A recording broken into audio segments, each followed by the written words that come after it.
Ömür sarayını ucaldan bənna, ummaz zəhmətindən əsdətə mənna. Tapılmaz əvəzi, əşhədü ənna, Quran ayəsinin sayıdır aha. Odur evladın əbədi pənah, bağışlar önündə eyləsən günah. Bilsən qiymətini, estağfurullah. O böyük Allah'ın payıdır dayaman aman. Aşkım nerede tanıyanı, kızıyım ben. Ne zalim ne mahur ne seyyar, bilen ne zalim ne mahur ne seyyar. Yine feryat yine yalan yine yar.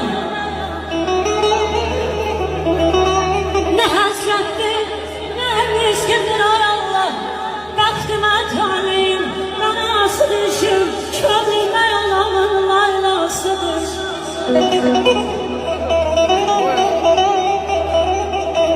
Bu şanlı dünyanın havasını yok.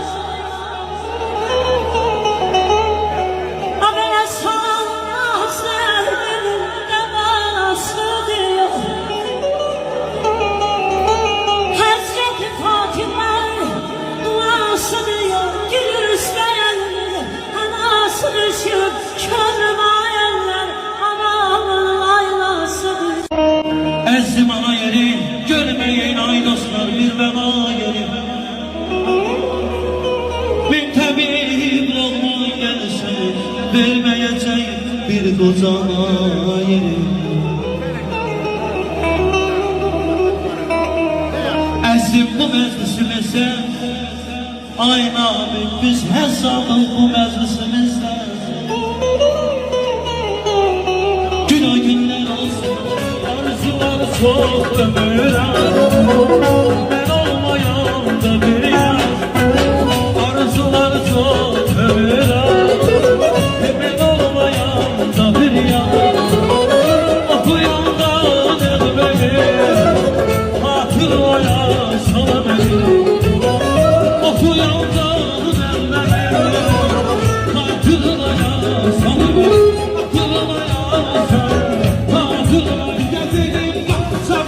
Güzel yâliden ömrüm gülüm keçir yamanlı taneler.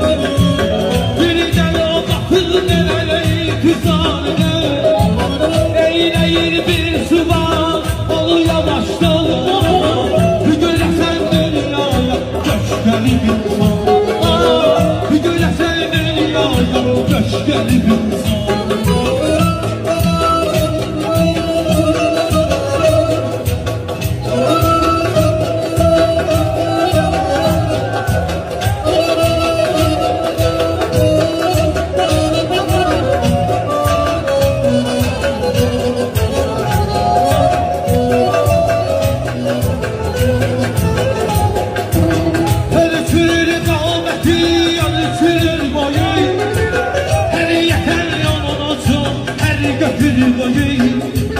Her bir zaman için ederler payı, olcası yerlerinde düzlerler var.